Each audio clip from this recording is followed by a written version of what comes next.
Hello guys, welcome back to my channel Urvashi's world. और आप सभी को हैप्पी हरियाली तीज मेरी तरफ से।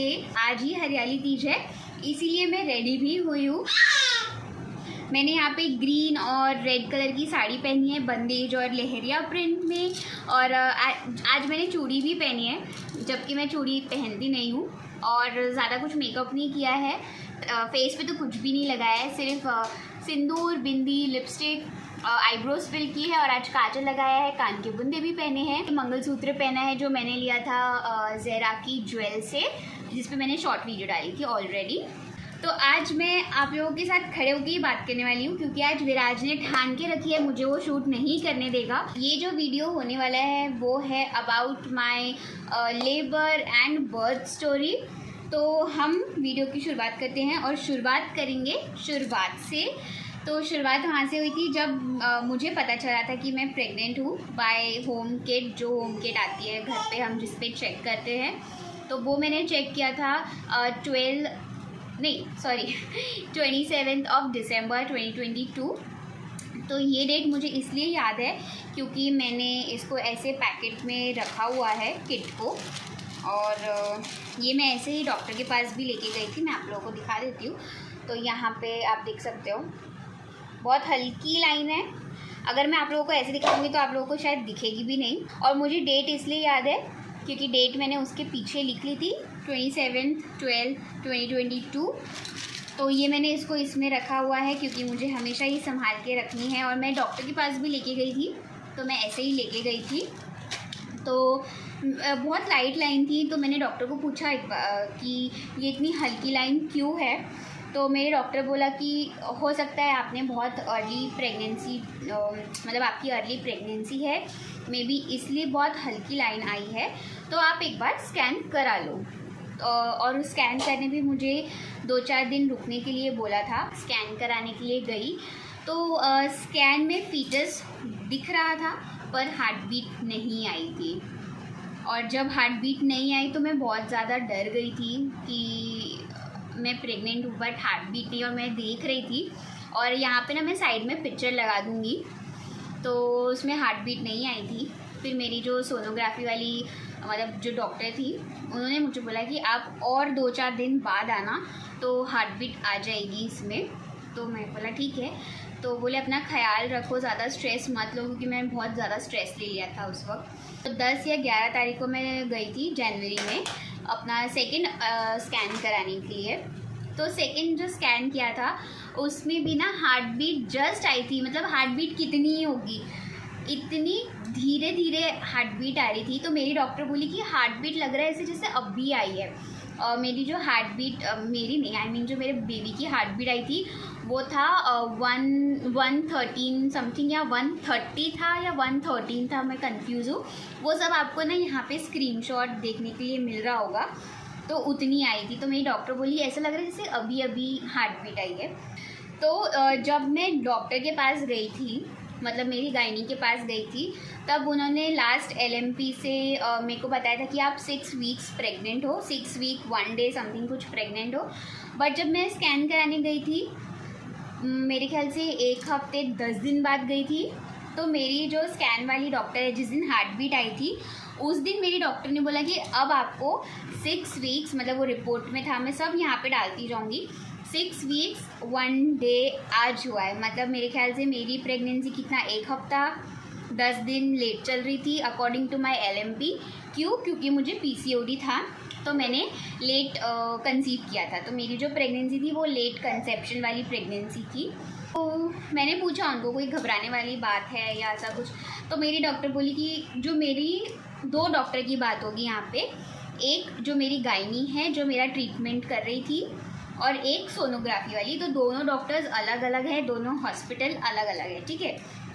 तो मैंने मेरी जो स्कैन वाली डॉक्टर है उनसे पूछा कि कुछ गड़बड़ है या सब कुछ ठीक है।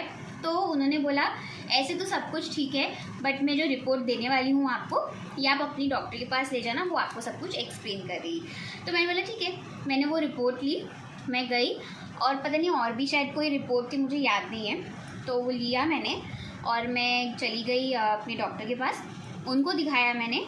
तो उन्होंने बोला कि सब कुछ सही है, बस लेट कंसेप्शन हुआ है, हार्ट बीट आ गई है, आपको फीटस दिख रहा है, एवरीथिंग इज़ गुड। मेरा वेट लिखा और मुझे स्ट्रेस नहीं लेना, ये सब उन्होंने मुझे बोला। अगर आपको बेबी बॉय के सिम्टम्स या मेरे प्रेगनेंसी सिम्टम्स जानने हैं तो कमेंट सेक्शन में येस लिखना with blue heart, okay. Next video में बता दूंगी। मैं जंप करूंगी सीधा मेरे 3rd ट्राइमेस्टर में। जब आप ड्यू डेट के क्लोज आते हो ना तो डॉक्टर आपको जल्दी जल्दी बुलाने लगते हैं। मुझे बताया भी कि अगर आपको कोई भी प्रॉब्लम होती है तो आप तुरंत हॉस्पिटल आ सकते हो। तो एक दिन क्या हुआ, मुझे पूरे एक दिन कोई मूवमेंट ही फील नहीं हुई और मैं थोड़ा डर गई थी। फिर मैं कुछ मीठा खाती थी या मैं कुछ पीती थी ना, तब हल्की फुल्की मूवमेंट होती थी, बट मुझे उतनी ना महसूस नहीं हो रही थी। बट मैं ऐसे पोक कर रही थी तब बिल्कुल थोड़ा सा से हिलक ढुलक चालू था। तो मैंने वो एक पूरा दिन सिर्फ ऑब्ज़र्व किया। मैंने मेरे हस्बैंड को भी बताया नहीं तो ना वो बहुत जल्दी पैनिक हो जाते हैं। तो मैंने नेक्स्ट इवनिंग तक वेट किया। फिर मैंने मेरे हस्बैंड को लेट नाइट बताया कि आज दूसरा दिन होने वाला है, और मुझे मोमेंट्स आई थिंक पूरे 2 दिन में 1-2 बार ही फील हुई है। तो मेरे हस्बैंड, तू अभी हमें बता रही है, तुझे तो पहले बताना चाहिए था, डॉक्टर ने भी बोला था कि कुछ हुए तो जल्दी से आ जाना। तो वो एकदम पैनिक हो गया ऑफकोर्स। तो उन्होंने मुझे सुबह अपने आप ही डॉक्टर के पास अपॉइंटमेंट लगा दिया, सब अपने आप ही कर लिया। तो मैं गई नेक्स्ट डे अपने डॉक्टर के पास, बताया कि मुझे मूवमेंट नहीं फील हो रही है, कुछ हलचल समझ में नहीं आ रही। तो उन्होंने मुझे 2-4 शायद चीज़ें कुछ पूछी, सब कुछ नॉर्मल था। फिर मैंने उनको बताया कि मुझे कुछ टाइम पहले मुझे पेन्स आ रहे थे, फॉल लेबर पेन जो हम बोलते हैं, वो आ रहे थे, बट अभी सडनली सब बंद हो गया। मतलब मुझे ऐसा फील ही नहीं हो रहा कि कुछ मतलब पेन हो रहा है या नीचे कुछ ऐसा डिलीवरी जैसा लग नहीं रहा है। तो मेरी डॉक्टर ने चेक किया मुझे, तब इंटरनल चेकअप हुआ मेरा। हम डॉक्टर के पास गए तो फटाफट मूवमेंट फील होने लग गई, जबकि मैंने कुछ किया नहीं। मतलब ना डॉक्टर ने कोई मेडिसिन दिया, कुछ भी नहीं हुआ। बस हॉस्पिटल जाके डॉक्टर का हाथ लगा कि उसके मूवमेंट्स चालू हो गए थे इंटरनल। तो मुझे एक दिन हॉस्पिटल में रखा। बेबी मूवमेंट्स पे डॉक्टर की नज़र थी, हार्ट बीट पे नज़र थी, उसके पूरे मूवमेंट पे, और इवन मेरे बीपी पे भी था, क्योंकि मुझे ना लो बीपी का प्रॉब्लम रहा है हमेशा से। तो मेरे बीपी पे भी उनका मॉनिटर था, तो वो सब चीज़ पे मॉनिटर कर रहे थे बराबर। तो इसलिए उन्होंने मुझे एक दिन के लिए वहाँ पे रखा हॉस्पिटल में। हो सकता है कि आपको ब्लीडिंग हो, क्योंकि मैंने आपको इंटरनल चेक किया है। तो मैंने बोला ठीक है। और ये बात मैं आपको बता रही हूँ आई थिंक 13 और 14 अगस्त की, जब मुझे एडमिट थी मैं उस दिन वहाँ पर। तो ये तब की बात मैं आप लोगों को बता रही हूँ। और तब तक ना मेरा वाटर ब्रोक हुआ था, और ना ही म्यूकस प्लग निकला था, और ना ही मुझे पेन्स आ रहे थे। तो मैं बहुत टेंशन में आ गई थी, क्या मेरी नॉर्मल डिलीवरी होगी कि नहीं होगी, कहीं मेरा सिजेरियन तो नहीं हो जाएगा। हम नेक्स्ट मॉर्निंग जब घर आए तो मैं नहाने के लिए गई, हॉस्पिटल से आई थी तो अच्छा नहीं लग रहा था। तो हाँ, मैं नहाने के लिए गई और मैंने देखा कि ऑफकोर्स मेरे पैड में बहुत अच्छे अमाउंट में ब्लड के साथ साथ एकदम डार्क रेडिश कलर का म्यूकस प्लग निकल चुका था। तो अब तो मेरी डिलीवरी पास में ही है। तो मैंने तुरंत डॉक्टर को फ़ोन करके बताया कि म्यूकस प्लग निकल गया, हल्की सी थोड़ी बहुत ब्लीडिंग हो रही है। मेरे डॉक्टर ने मुझे फिर से बुलाया, मैं नहाई धोई, हम लोग फिर से गए, मैं मेरे हस्बैंड गए, हम चेकअप वगैरह किया मेरी डॉक्टर ने। मैं फ़ोटो लेके गई थी वो म्यूकस प्लग की।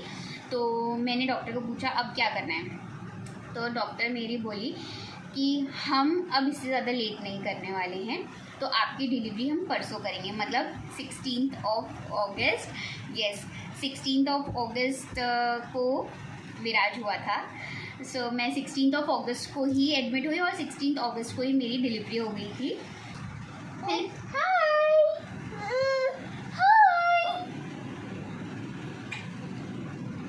हाय कर दो, हाय कर दो, हाय ऐसे कर दो, ऐसे कर दो, ऐसे हाय। मेरा क्यूटी पाए, हाय कर दो, हाय, उधर देख के करो। यस मम्मा पापा, मम्मा आ जाओ आ जाओ आ जाओ, मिराज के पास आ जाओ। चलो मिराज के पास आ जाओ, बुलाओ, आ जाओ आ जाओ आ जाओ आ जाओ। तो मेरी डॉक्टर ने बोला कि अब हम यहाँ से रिस्क नहीं लेंगे, म्यूकस प्लग निकल चुका है आपका, तो अब वाटर ब्रोक होगा, फिर आप वापस जाओगे। तो मैंने डॉक्टर को बोला मुझे सिजेरियन नहीं कराना है, मैं नेचुरल पेन का वेट करना चाहती हूँ और मुझे नॉर्मल डिलीवरी ही चाहिए। तो मेरी डॉक्टर बोली कि आपकी नॉर्मल डिलीवरी ही होगी। फिर वहाँ पे हमने डिस्कस किया डॉक्टर के साथ। तो डॉक्टर मुझे पूछिए कि आपको अभी क्या कर रहा है। तो मैंने बोला मुझे जाना है नॉर्मल डिलीवरी के साथ ही, मैं सिजेरियन नहीं चाहती हूँ, तो एटलीस्ट हम नॉर्मल डिलीवरी का ट्राई तो करें। तो मेरी डॉक्टर बोली कि मैं भी नॉर्मल डिलीवरी के लिए ही आपको सजेस्ट करूँगी। सिजेरियन जब आपके बेबी ने पॉटी कर दी हो या आपका बेबी पोजीशन में नहीं होगा, तो ऐसे टाइम पर या हम ऑन टाइम देखेंगे कि आपको सिजेरियन करना है, आपको सिजेरियन करना चाहिए कैसे। तो मैंने डॉक्टर को बोला कि आप नॉर्मल डिलीवरी का ही ट्राई करो। क्यों? क्योंकि मेरे केस में बेबी की पोजीशन जैसी होनी चाहिए नॉर्मल डिलीवरी के लिए वैसी ही थी, और इसकी गले में एक ही कॉर्ड था, तो इतना कुछ डरने की बात भी नहीं थी। तो इतना कुछ डरने की बात भी नहीं थी उसमें। तो मेरी डॉक्टर बोली आपके केस में फुल 90% नॉर्मल डिलीवरी के चांसेस हैं। तो मैंने डॉक्टर को पूछा 10% क्यों नहीं है। तो मेरी डॉक्टर बोली क्योंकि आपका हीमोग्लोबिन जो है वो थोड़ा कम है और आपका बीपी भी बहुत कम रहता है, तो उस केस में मे बी ब्लड लॉस ज़्यादा हो या टाइम पर कोई कॉम्प्लिकेशन आ जाए। तो ये डॉक्टर ने मेरे को पहले ही बता दिया था। तो मैंने डॉक्टर को बोला कि आप तो नॉर्मल डिलीवरी की तैयारी करो। तो मेरी डॉक्टर ने बोला पर आपको पेन कुछ हो नहीं रहा है अभी। तो फिर उन्होंने मुझे एक जेल लिख के दिया, अंदर आपको जेल देते हैं, फिर आपको कुछ टाइम में पेन आने चालू हो जाते हैं। तो मेरे को भी वही दिया गया। आप 16 को लाइट ब्रेकफास्ट करके मॉर्निंग में एडमिट होने के लिए आ जाओ। मैं यहाँ पे घर के पूरे कामकाज करके गई, अपने पूरा घर साफ़ सूफ करके सब, ताकि मेरे हस्बैंड को आगे कोई प्रॉब्लम ना हो। तो मैं सारे काम निपटा के 16 को सुबह सुबह लाइट ब्रेकफास्ट करके हॉस्पिटल में अपना हॉस्पिटल बैग लेके पूरी तैयारी के साथ हम चले गए। तो मैं और मेरे हस्बैंड ही पहले गए थे, फिर बाद में मेरी ननद आई थी, मतलब मेरी ननद और उनकी सास आई थी हॉस्पिटल में, मेरे साथ वो थे पूरे दिन भर। तो हम सुबह सुबह गए, तो डॉक्टर ने पहले एग्जामिन किया। तो उन्होंने मुझे बोला कि आप ऑलरेडी 2 सेंटीमीटर डायलेटेड हो। ये क्यों? क्योंकि मुझे पहले ही पेन्स आना जो आते थे उसके वक्त, क्योंकि आखिरी के 10-15 डेज़ में मुझे पेन्स आना बंद हो गए थे। तो बोले आप 2 सेंटीमीटर ऑलरेडी डायलेटेड हो। तो मैंने बोला ठीक है। तो उन्होंने बोला कि अब मैं आपको वो इंजेक्ट करूँगी। तो मैंने बोला ठीक है, मतलब कुछ ऐसे नीडल वगैरह नहीं होता है, इंजेक्शन में ही, सिरिंज में ही डालते हैं, और फिर वो आपको जो जेल है वो एकदम क्लोजली रखते हैं ताकि आपको वो जगह आपकी खुले, और 10 सेंटीमीटर तक खुलनी चाहिए नॉर्मल डिलीवरी के लिए। ऐसे वो उन्होंने जेल इंजेक्ट किया, तो मुझे हाफ एन आवर के अंदर धीरे धीरे माइल्ड पेन्स आ रहे थे जो एकदम बेरेबल थे, मैं बेयर कर सकती थी, जो बिल्कुल पीरियड क्रैम्प्स जैसे थे। तो मैं एकदम नॉर्मल थी, मैं पानी पी रही थी, मुझे पानी पीने से कोई मना नहीं था, तो मैं पानी पी रही थी, वॉक कर रही थी। डॉक्टर आई, उन्होंने मुझे पूछा कि आपको कैसे पेन्स आ रहे हैं। तो मैंने उनको बताया कि ऐसी फ्रीक्वेंसी पे आ रहे हैं, एकदम 1 घंटे बाद तो पेन चालू होते हैं, पर आपको जल्दी चालू हो गए हैं। तो बोले मुझे लगता है कि आपकी आज ही डिलीवरी हो जाएगी और शाम तक हो जानी चाहिए। तो उन्होंने तब भी टाइम नहीं बताया। मैंने बोला ठीक है। तो तब तो बहुत बेरेबल थे पेन्स, मैं सह पा रही थी, एकदम पीरियड क्रैम्प्स जैसे धीरे धीरे मीठे मीठे से पेन हो रहे थे। तो जैसे मेरे को पेन नहीं होते थे ना, मैं पानी पीती थी और मैं वॉक करती थी। फिर ऐसे होते होते मैंने एक टाइम तक पूरा खींचा। फिर मेरी डॉक्टर ने मुझे फिर से इंटरनल चेकअप किया और वो जो इंटरनल चेकअप होता है ना भाई, उसमें जान निकल जाती है।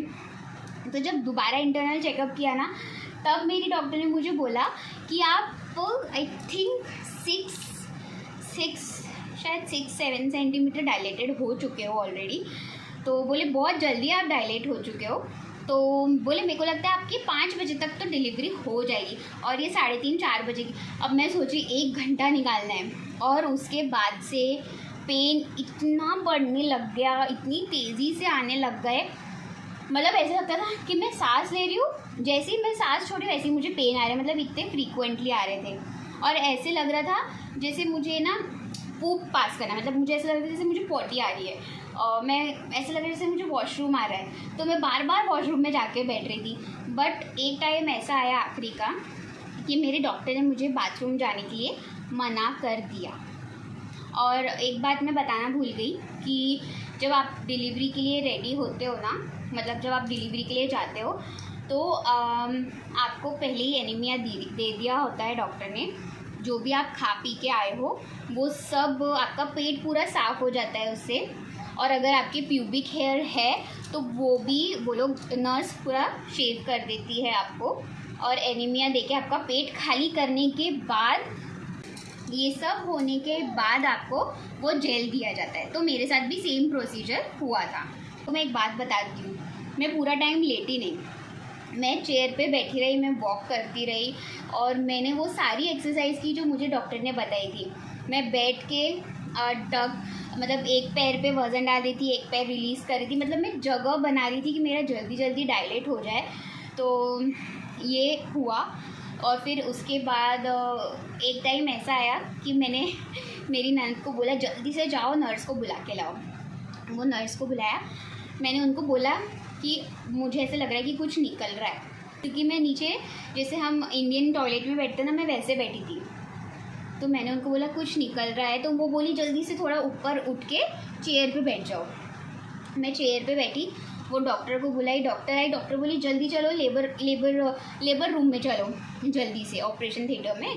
तो हम लोग लेबर रूम में गए, और मैं लेबर रूम में गई हूँ, और मुझे इतनी ज़ोर से पुश करने के लिए प्रेशर आ रहा है।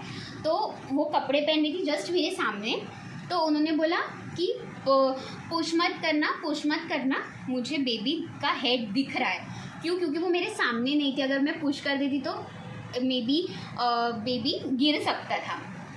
तो मैंने बोला मैं कंट्रोल नहीं कर सकती, मैंने पुश किया, बट विराज बाहर नहीं आया, उसका थोड़ा सा हेड सिर्फ थोड़ा सा बाहर हुआ। तो वो बोले ऐसे नहीं पुश करना है, थोड़ा उन्होंने मेरा और पैर वाइडली खोला, बोले अब जैसे ही आएगा प्रेशर तो पुश करना, अपनी सांस कंट्रोल, मतलब सांस को रोकना, और ज़ोर से प्रेशर कॉन्सेंट्रेट आप वहीं करो।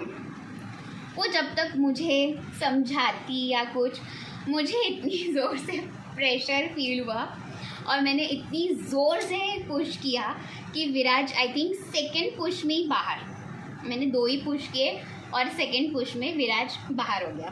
विराज तो बाहर आ गया, बट जो मेन प्रॉब्लम थी वो उसके बाद चालू हुई। मतलब मैं देख पा रही थी, क्योंकि जो डिलीवरी का बेड होता है ना, पीछे से आपकी कमर से ऊपर, थोड़ा ऊपर की तरफ होता है, बाकी नीचे की तरफ होता है, क्योंकि पुश करने में आसानी होती है। तो मैं देख पा रही थी बहुत ज़्यादा ब्लड निकल रहा था। तो एक पुश विराज के लिए दिया मैंने, एक पुश तो फेंक गया, एक पुश विराज, सेकंड पुश में विराज बाहर, थर्ड हल्के से पुश में प्लेसेंटा भी बाहर आ गया। फिर मेन प्रॉब्लम तब हुई क्योंकि स्टिचेस लगते हैं, तो स्टिचेस लग रहे थे, तो पता नहीं पुश के वक्त में भी मेरे को कहीं टीयर आ गया, अनवांटेड टीयर आया। अब वो कहाँ आया, मेरी डॉक्टर जैसे ही पता कर पाती, ब्लड बहुत ज़्यादा बहने लगा। वो क्लीन करती स्टिच करने के लिए, देखने के लिए, तो ब्लड इतनी जल्दी ये हो रहा था, बह रहा था। तो मैंने लास्ट टाइम मेरे डॉक्टर को बस ये बोलते हुए सुना कि इनके हस्बैंड को बुलाओ और जल्दी से ब्लड मंगाओ, नहीं तो ये कोमा में जा सकती है। और ये मैंने सुना और मैं बेहोश, क्योंकि मैं इसके बाद मुझे कुछ पता नहीं कि क्या हुआ क्या नहीं हुआ। फिर बहुत सारे डॉक्टर्स आए। ये सब कुछ मुझे बाद में बाहर आने के बाद मेरे घर वाले मुझे बता रहे थे। बाद में हम बाहर, जब मुझे बाहर लाया गया, तब मेरे को मेरे घर वाले ये सब चीज़ें बता रहे थे। फिर उसके बाद ये सब मैंने सुना, मेरी डॉक्टर ने मेरे हस्बैंड को भेजा ब्लड लाने के लिए। विराज हुआ था 5:30-6 बजे। जैसे आप लोगों को अब यहाँ पे डेट पता चल गई, तो मैं एग्जैक्ट टाइमिंग नहीं बताने वाली हूँ विराज के बॉर्न का। तो 5:30-6 बजे के बीच में विराज बॉर्न हो चुका था, और रात को मैं 10:30-11 बजे बाहर आई हूँ ओटी के। तो अब आप सोच लो कि क्या अंदर हो रहा होगा। मेरी डॉक्टर बहुत ज़्यादा डर गई थी। सीनियर डॉक्टर आए, मुझे ब्लड चढ़ाया गया, और मुझे काफ़ी देर बाद अंदर होश आया तो मैंने देखा कि बहुत सारे डॉक्टर्स हैं मेरे आसपास और मुझे जगाए रखने की कोशिश कर रहे हैं। एनेस्थीसिया दिया था ऑफकोर्स, तो इसलिए मुझे फ़ील हो भी रहा था, सुनाई भी दे रही थी चीज़ें। जब मैं बाहर आई तब सब लोग बहुत ज़्यादा डरे हुए थे। फिर बाद में मुझे जब बताया कि ऐसा ऐसा हुआ था, मेरी डॉक्टर ने मेरे को बहुत ज़्यादा, मतलब मेरा बहुत अच्छा ध्यान रखा उन्होंने। ये स्टिचेस लगाए और एक्स्ट्रा स्टिचेस लगे। मुझे खून भी करीब 1 लीटर खून चढ़ा। मेरे हस्बैंड ही लेके आए थे, तो मुझे 1 लीटर खून चढ़ा। और जितने स्टिचेस नॉर्मल डिलीवरी में आते हैं उससे थोड़े ज़्यादा स्टिचेस मुझे आए, और हील होने में भी थोड़ा सा ज़्यादा वक्त लगा। हो गया हील, पर थोड़ा ज़्यादा टाइम लगा। सो येस, मेरी नॉर्मल डिलीवरी हुई थी। इतना भी कुछ कॉम्प्लिकेशन नहीं थी आखिरी में, बट सबको बहुत ज़्यादा डरा दिया था, क्योंकि डॉक्टर ने जब ये स्टेटमेंट दिया कि जल्दी से ब्लड लेके आओ, नहीं तो वो कोमा में जा सकती है, क्योंकि खून बहुत ज़्यादा बह रहा था और मैं अनकॉन्शियस हो चुकी थी तब तक। और मेरे हस्बैंड अंदर ही थे, क्योंकि पहले जब हुआ तो विराज को ही दिया उन्होंने तुरंत ही। मेरे को देने के बाद, मुझे दिखाने के बाद इसके पापा को ही दिया, तो वो अंदर ही थे। बट पीडियाट्रिशियन के पास दिया डॉक्टर ने, तो मेरे हस्बैंड तब थोड़ा बाहर चले गए थे, तो तब उन्होंने ये सब चीज़ें हुई। फिर मुझे याद नहीं उसके बाद क्या हुआ। सीधा जब मैं बाहर आई, मुझे अगले दिन मेरे को सब घर वाले मुझे बता रहे थे कि ऐसा हुआ वैसा हुआ। तो और मैं जितना नॉर्मल डिलीवरी में आई थिंक 2-3 दिन तक रखते हैं हॉस्पिटल में, बट मैं 4-5 दिन रही थी हॉस्पिटल में, क्योंकि थोड़ा सा ज़्यादा मेरे स्टिचेस को टाइम था, और तब ना बारिश का भी टाइम था, यही टाइम था, तो बारिश भी बहुत ज़्यादा थी। तो मेरे डॉक्टर को ऐसा था कहीं कुछ इन्फेक्शन ना हो जाए, तो इसलिए मेरे डॉक्टर ने मुझे 4-5 दिन रखा वहाँ पे, मेरी अच्छे से देखभाल की। और जब वो डिस्चार्ज भी करी थी ना, तो उन्होंने मुझे पूछा कि आप जाना चाहते हो क्या, मैं डिस्चार्ज दे दूँ कि आप यहीं रहोगे। और तो मैंने बोला नहीं, मैं घर पे है देखने के लिए, तो आप मुझे जाने दो, मैं घर पे थोड़ा और कंफर्टेबली रह सकती हूँ। तो उन्होंने ठीक है बोला और मुझे डिस्चार्ज दिया। मैं घर गई। ऐसी थी मेरी नॉर्मल डिलीवरी। और अगर कुछ छूट जाए तो प्लीज़ मुझे बताना, आप कमेंट में मुझसे पूछ लेना, मैं कमेंट में बता दूँगी। बाकी सिम्टम्स और मेरे तीनों ट्राइमेस्टर कैसे गए वो मैं नेक्स्ट वीडियो में बताऊँगी। तो ऐसी थी मेरी लेबर स्टोरी, विराज की birth story. So yes guys. और हाँ, डिलीवरी के 1 दिन बाद, मतलब मैं जैसे रात को आई तो मुझे डॉक्टर ने अगले दिन खाने पीने के लिए अलाउड कर दिया था, मतलब नेक्स्ट मॉर्निंग जैसे 10 बजे मैं आई तो हाँ, मॉर्निंग में मुझे बोल दिया था कि आप चाय, बिस्किट, दूध, जो भी आप लाइटली ब्रेकफास्ट लेना चाहते हो वो आप ले सकते हो। तो मैंने अगले दिन से ही खाना पीना चालू कर दिया था। यही तो एक बेस्ट चीज़ रहती है ना नॉर्मल डिलीवरी के लिए, एक रिकवरी जल्दी हो जाती है, खाने पीने के लिए आपको कोई बंदिश नहीं होती है ज़्यादा, और आप जल्दी भी वॉक करने लगते हो। बाकी सिजेरियन में थोड़ा तो रहता ही है देखो, इसलिए मैं सिजेरियन के पक्ष में नहीं थी। सो येस गाइज, आज का ऐसा था वीडियो, और मिलती हूँ नेक्स्ट वीडियो में। तब तक की टाटा।